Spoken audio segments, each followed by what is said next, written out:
Welcome to This Is Not a Podcast. It's not exactly a stream. This is just my thoughts with Rob Markman. For now, that's the name of the show. We're here for one song and one song only. Y'all know why we're here. Last night, Drake dropped another diss track on Kendrick Lamar. It's called Tailor Made. And for those keeping track, the first diss to set this round off, because this has been going on for years, but to set this round off was Dot's verse on Future and Metro's Like That. You know, where he said, motherfuck the big three, it's just big me. And he had the Prince outlive Mike Jack line. You know, he's kind of comparing Drake's artistry with his own artistry, saying, you know, he's the real artist. He had the For All My Dogs and the K and 9 bar, like hard diss, super dope verse to kind of set this whole thing off, right? It was strong. Drake responded last week with push-ups, and then he dropped the songs on DSPs just yesterday on Friday. Of course, there was Cole's 7-minute drill. There was Rick Ross Champagne Moments, you know, but there was shots from Future. There was shots from Rocky. There was shots from The Weeknd. But what we're focused on right now is the main event. What people want to see, what we all want to see is Drake versus Kendrick in a lyrical battle, right? In a record for record battle. Nobody's suggesting that this spills out into the streets, and so this isn't that. All right. So, but before Dot can even respond to push-ups, Drake dropped another one. The song's called Tailor Made. If you watched the video that I made yesterday, I said that AI is ruining this battle. And that was in, you know, relation to a reaction to Psy the rapper, who made One Shot, which was an AI track, but it was made to sound like if it was Kendrick. It was a track that many believed, at least at first, that it was a diss track. It was a real Kendrick track. And that started to change the narrative. But Psy got on TikTok and debunked it and showed that he was the one behind One Shot and you know, manipulating AI to make his voice sound like Kendrick. He also spoke with Complex. I mean, you know, he showed the stems. There's no confusion. We know what this is, right?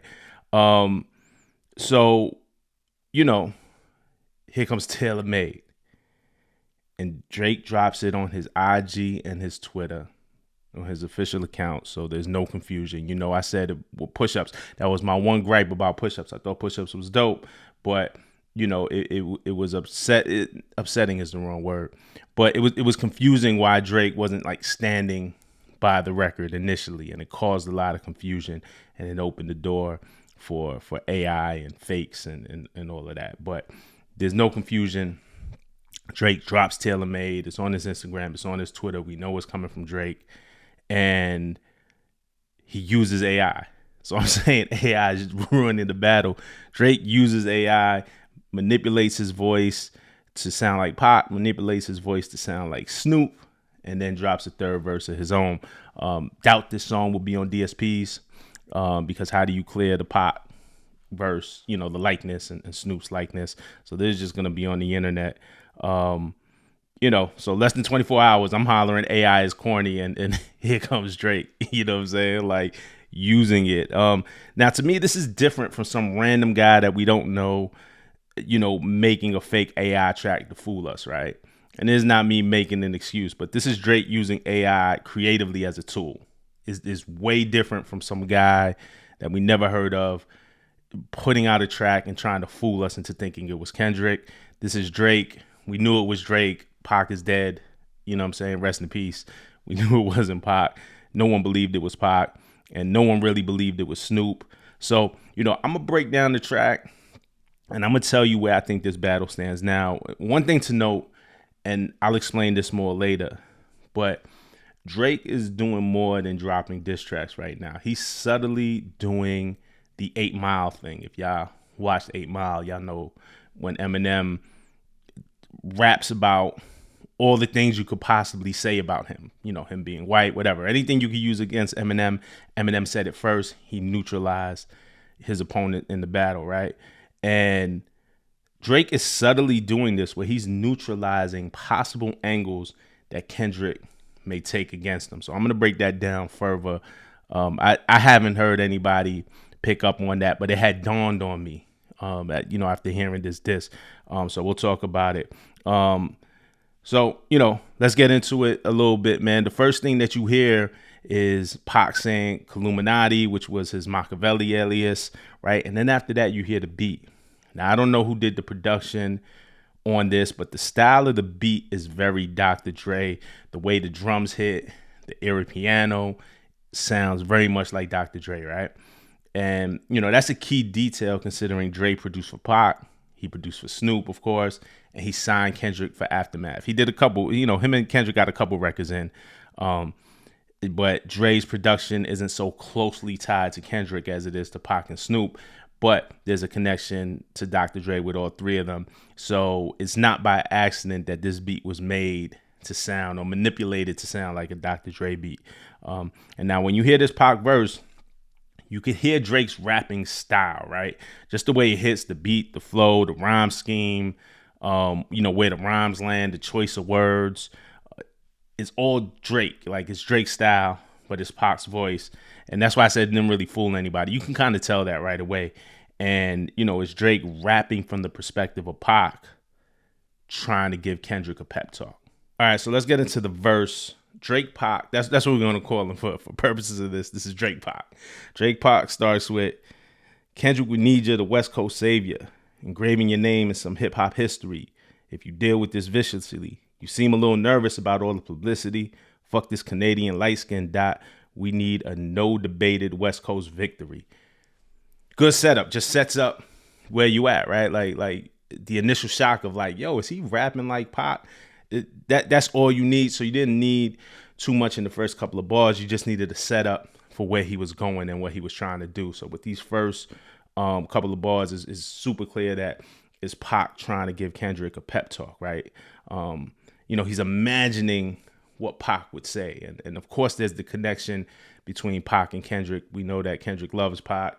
We know that Kendrick was on the set as a kid of the California Love video, as a kid watching Pac do his thing and probably dreaming of one day being a rapper. We know on To Pimp a Butterfly, when we know on To Pimp a Butterfly, Kendrick got some Pac vocals and made his own interview, right? And intertwined those vocals. So we know the reverence that Dot has for Pac. So, but what Drake also is doing is he's mimicking what Kendrick fans would say, what Kendrick supporters would say, maybe what some people on Kendrick's team or some people who are like really close to Kendrick on the West Coast to say. Shout out to DJ Head. Earlier this week, he sent out a tweet that Act posted on IG, and Drake responded too.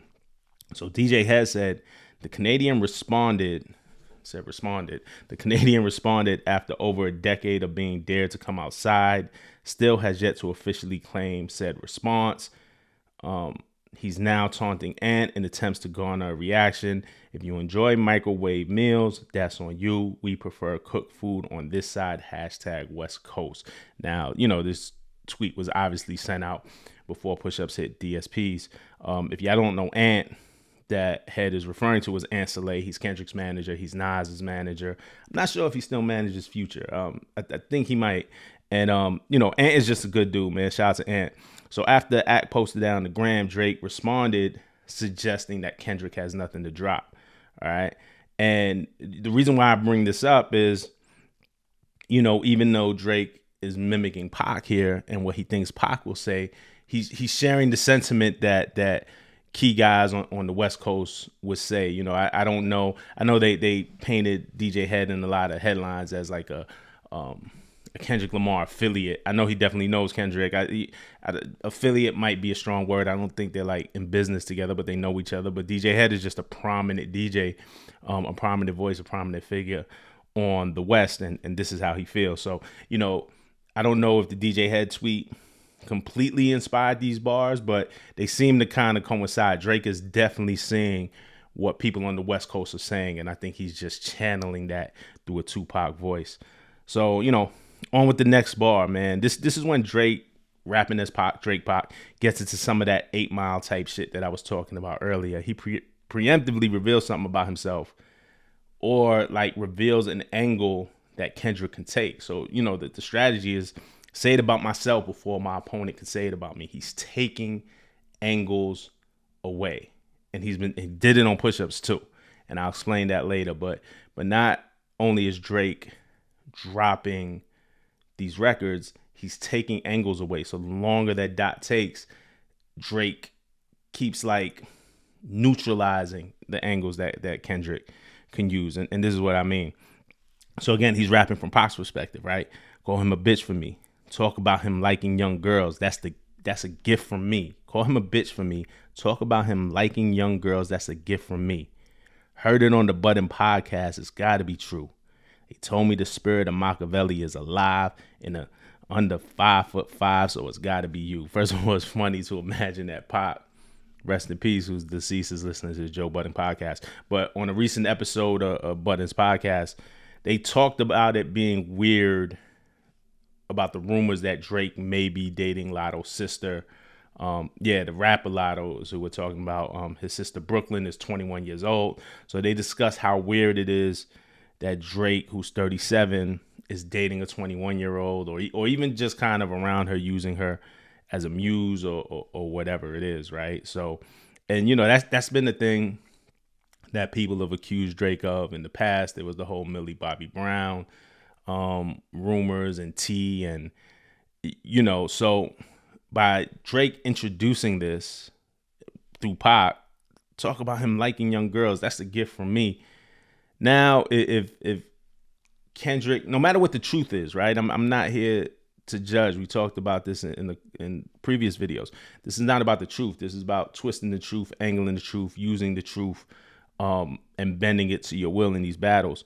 So now, if that was an angle that Dot was gonna pick, it's a little neutralized, because it was like, man, Drake already told you about that, right? So it starts to neutralize it.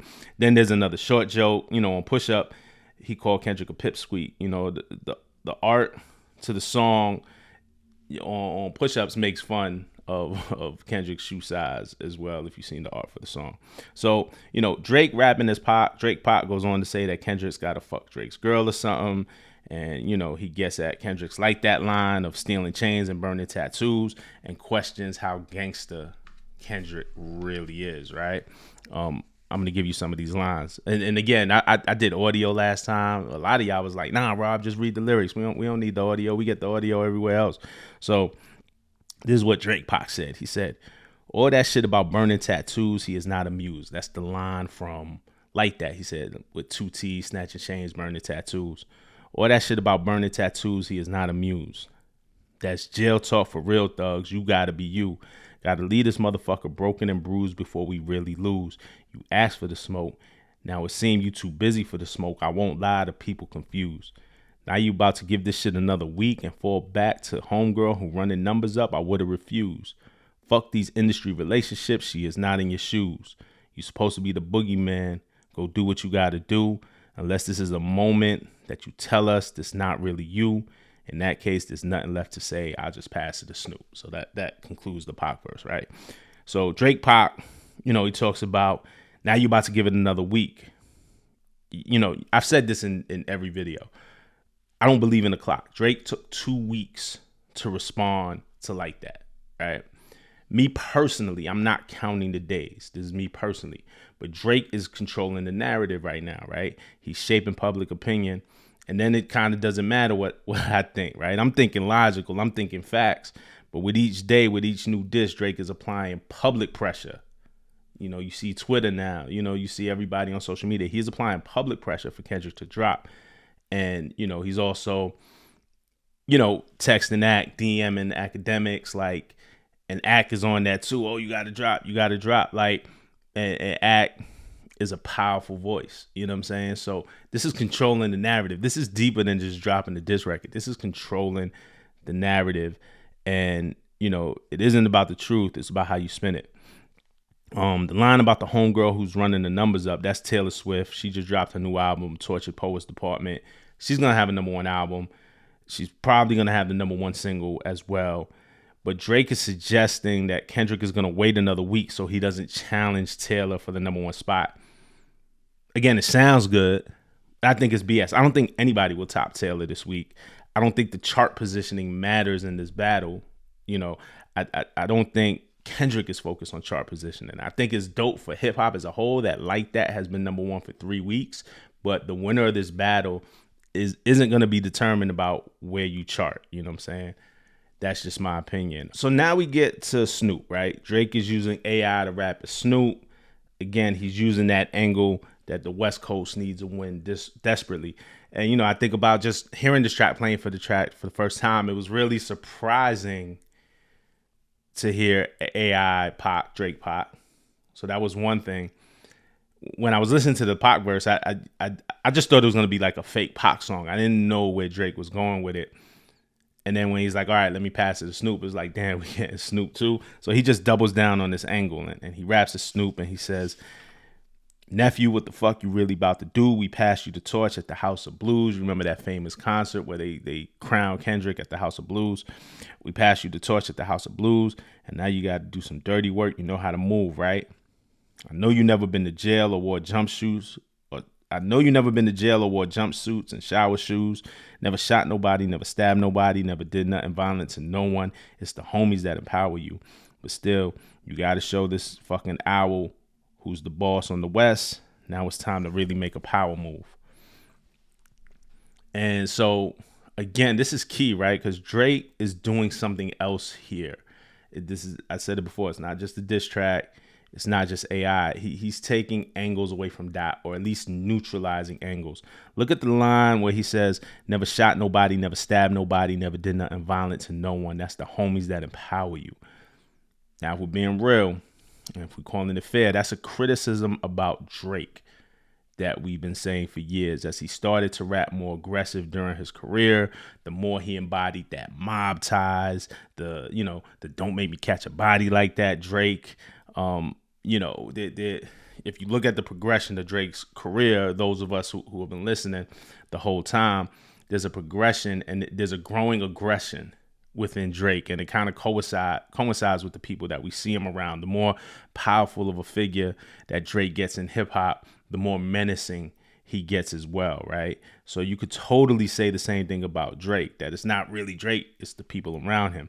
But with this line, Drake, again, is kind of neutralizing that angle, using Snoop's voice to neutralize that angle for Kendrick, in case with whatever Kendrick's cooking up, if he was going to go that route, now it looks kind of crazy because Drake said it about Kendrick first. Like, yo, that's not you. You never shot nobody. You the good kid in the Mad City. Now, again, what's true, we don't know. I definitely, at least in Kendrick's lyrics, hear some things, especially early on, that I'm like, Kendrick may have been more involved in certain things than we've thought.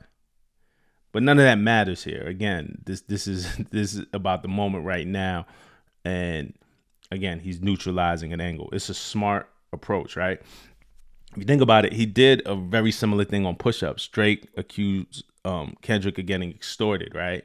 Of Top robbing him. That's what the drop and give me 50 is, whether it's 50%, 50 million, like we don't know, but the drop and give me 50, the splits, the way that their deal was structured. He even had a line saying that he was being extorted by Top. Now, over the years, this has been a criticism against Drake. This has been something that people have said against Drake, that he's being extorted by Jazz Prince, that Baby was taking a huge percentage, like Cash Money was like very much in his pockets. Again, whether it's true or not does not matter. This was the narrative about Drake. This has been said about Drake.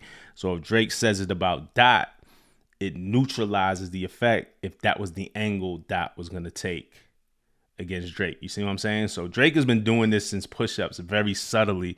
It really just dawned on me after hearing Taylor Made, oh, this is what he's doing. He's been doing it subtly. I think it's brilliant. And then he finishes up the Snoop verse, right? Because right now it's looking like you writing out the game plan on how to lose, how to bark up the wrong tree, then get your head popped in a crowded room. World is watching. This is a chess game. But are you out of moves?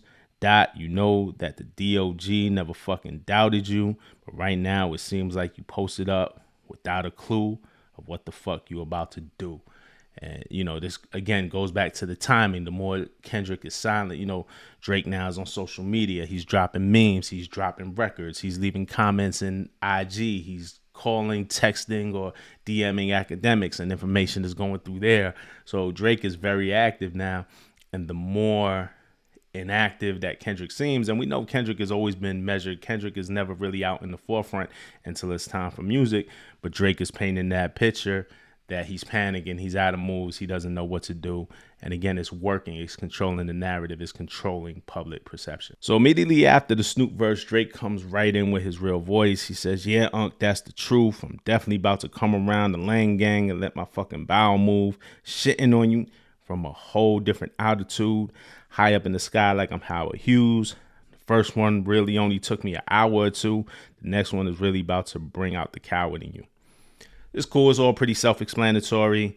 Piggybacking off of the Snoop line, that Kendrick is afraid. Kendrick is taking too long. It's just Drake further painting that picture, further controlling the narrative. This is the angle that he's taking. And like I said, it's working. He says, but now we got to wait a fucking week. See, he introduces something new here. He alluded to it earlier, but this is interesting. He says, now we got to wait a fucking week because Taylor Swift is your new top. Now we got to wait a fucking week because Taylor Swift is your new top. And if you about to drop, she got to approve. This girl really about to make you act like you not in the feud. She tailor-made. You schedule with Ant. You out of the loop. Taylor Swift is your new top. That goes back to push-ups. Drake was the narrative that Top was controlling Kendrick's career, and Kendrick, he had to drop a record when Top said so because of the money involved. And now he's saying that, now that you're not with Top Dog anymore, but you're still on UMG. I believe Kendrick is still on Interscope, even though PG Lang is through another label. I think Kendrick's contract is still with Interscope. So that's UMG. So Taylor Swift is the boss. He's saying Taylor Swift is the new top. This is why the song is called Tailor Made. And, look, I don't believe that Kendrick, Dave Free, and Soleil are consulting with label heads not to drop on the same week as Taylor. Like, I don't think so, because I don't think anything is challenging Taylor Swift. But Drake is on UMG also. He's on Republic, just like Taylor's on Republic. And just like Kendrick's on UMG, but he's through Interscope, but it's all Universal, right? So I wonder if the higher ups at UMG approached Drake and asked him not to put push-ups on DSPs the same week that Taylor was dropping. Or why didn't we get push-ups last week when the lane was clear and Drake could have possibly charted? Again, the chart doesn't matter in a battle to me, but I could see why people at the label will want to capitalize off of this, right? Like, it's a business at the end of the day. But Drake ended up putting push-ups on DSPs the same day as Taylor's drop, a couple of hours later, but it went up the same day. And, so maybe UMG, maybe there was a conversation between somebody higher up at UMG and Drake about when he should drop versus when Taylor Swift is dropping. And this is just me speculating, but if I'm Drake and Drake is like, well, if UMG is asking me to do this, they're asking Kendrick to do the same thing. They're trying to control this battle. And so, the fact that Drake dropped, like maybe UMG, and again, this is speculation, maybe UMG asked Drake not to drop. Drake dropped anyway. Maybe they asked Kendrick not to drop. If they asked Drake not to drop, they asked Kendrick not to drop, and Kendrick didn't drop. So now he's using this to paint Kendrick, a picture of Kendrick as like this industry controlled artist. You know what I'm saying? It's a cool, I don't think it's the best angle, but this is all just speculation. But I feel like there's a lot more to those lines. Personally, I just don't think that Kendrick is considering Taylor here. I hope he isn't. But again, this is about the truth. And you heard me say it a million times. Going back to the rest of the bars, hate all of you corporate industry puppets. I'm not in the mood. So painting Kendrick as the industry puppet. And I mean, look, man, they're all signed to labels. Kendrick kind of drops when he wants. Like, look, you think Universal wants to wait 5 years for every Kendrick album? He's a cash cow. So I'm sure they're encouraging him to drop more often because they'll make more money. They'll get more streams off of it. But Kendrick kind of drops when he wants, and this goes back to the Prince Mike Jack thing. With Kendrick's line, he was suggesting I'm Prince, Drake is Mike Jackson, Prince outlived Michael Jackson. Kendrick is suggesting that he's the real artist. He writes all his music, he writes all his lyrics. he's really artistic, where Michael Jackson was more of a product of a lot of other things, and he's painting Drake as Michael Jackson. So this was an angle that Kendrick was taking, and it seems like Drake is flipping it. You know what I'm saying? Hate all you corporate industry puppets. I'm not in the mood. I love it when you just talk like I'm not in the room. Since like that, your tone changed a little. You're not as enthused. How you not in the booth? It feels like you're kind of removed. First of all, I love the way he's hitting these rhymes, like the way you could just use the same rhyme scheme for so long and still have it make sense. Nothing here is forced. So this is a good rhyme scheme. You're not as enthused. How you not in the booth? It feels like you're kind of removed. You trying to let this shit die down. Nah, not this time. You following through. I guess you need another week to figure out how to improve. What the fuck is taking so long? We waiting on you. So Drake goes back to putting Kendrick on that clock. You got academics putting Kendrick on the clock, and it's becoming the popular opinion. Again, Drake is controlling the narrative. Never mind that it took 2 weeks for Drake to respond to Like That. And yes, Drake was on tour when Like That dropped. But the truth is, Meek Mill was on tour when Drake dropped Charged Up, and he dropped back to back. And no one has sympathy for Meek. You know what I'm saying? And those are just facts. But again, facts don't matter. The narrative here, Drake is controlling the narrative. It's a smart move. So that's me just reading into all of this non-biased as I can, right? We all have a natural bias. You know, I talk in the comments with a lot of people. Depending on which video, there'll people be like, you know, you're riding Kendrick, or you're glazing Drake, or whatever the fuck that means. Nah, man, I'm just calling it like I see it. I've said this. I'm a Drake fan. You know what I'm saying? Like, how can you not be a fan of that guy's music?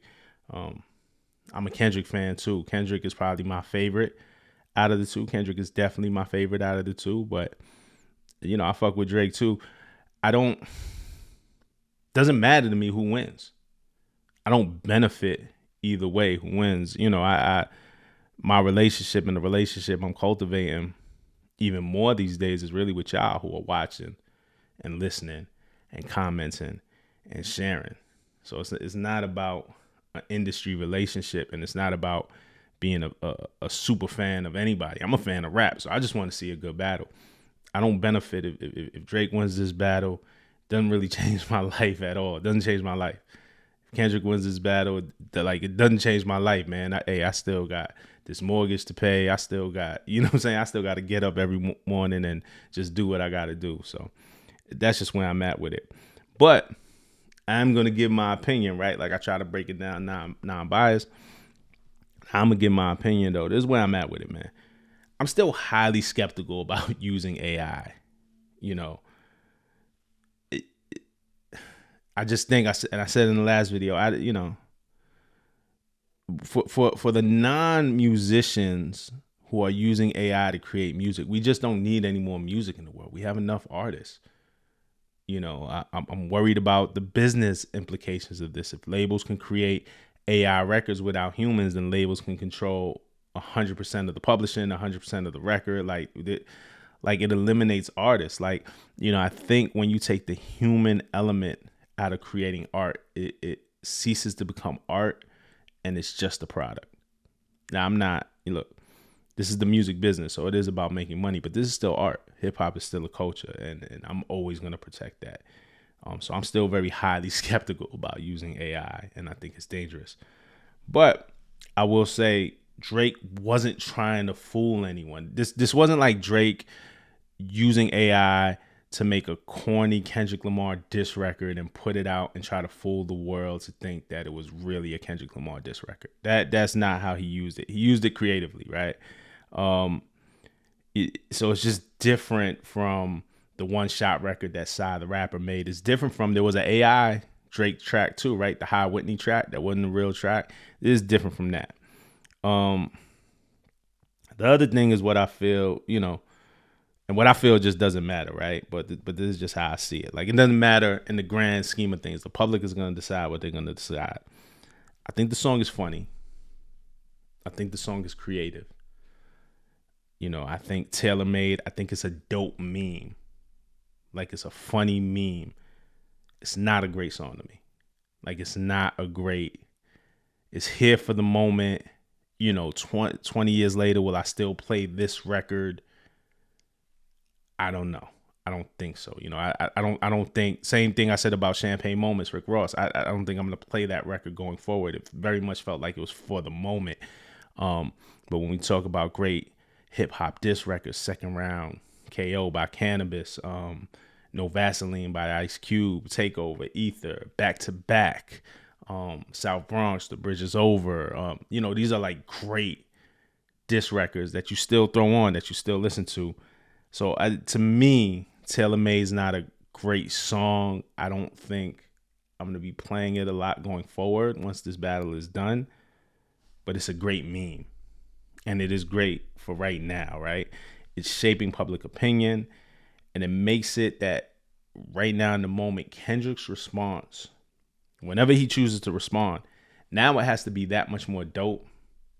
It has to be that much more flawless. It has to be that much more undeniable. Again, because Drake is neutralizing these angles. He is totally on the offensive. On Like That, I said, if you go back to the Like That video, I said Kendrick sounded like a bully. Kendrick is on his bully.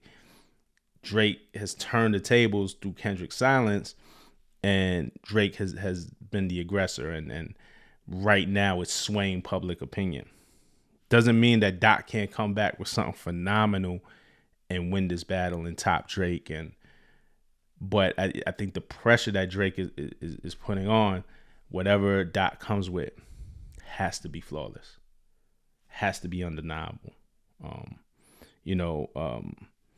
The other very real thing, like I said, Drake is just doing a lot of the 8 Mile shit. He's just neutralizing the angles. So it's like closing the window on what Kendrick can actually say, because Drake is either saying this about himself, like the young girls thing, or he's using those same angles that people say about him and twisting it and sending them at Dot, like the extorted angle, or, the bad percentage angle, or whatever that is. It's great strategy. I think Push Ups was a dope record. Push Ups was exactly the right response. I'm a fan of Push Ups. Taylor Made is just aight to me, but it's working, and you can't deny that it's great strategy. All right. So that's just my thoughts. They're all subjective, and I try to keep it balanced, and then, give a little bit of what I really feel. But, it's all rooted kind of in fact, and it's not like just this like emotional response because my favorite artist is this one or my favorite artist is that one. Those are just my thoughts, man. So let me know what you think. Like, subscribe, leave your thoughts in the comments. I'm going to be right back with you next time, man, because something else is coming, all right? Peace.